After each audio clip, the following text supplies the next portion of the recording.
দাদা কমলপুরের রাস্তাটা কোন দিকে দাদা? দাদা কমলপুরের রাস্তাটা তো ওইদিকে। আমরা জিজ্ঞান করে জানেন না?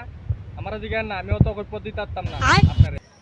সুন্দর করে তখন যায় কথাটা না, ঠিক করে কথা কইলে কিতা হয়, দোষ নেই। রাস্তা তো জিগাইছে আর কিতা চিনেননি আমার একটা? হ্যাঁ চিনেননি?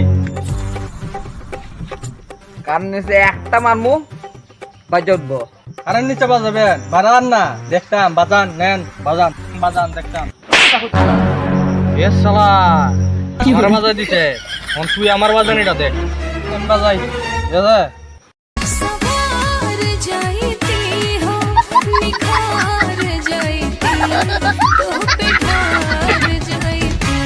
आज के जन्म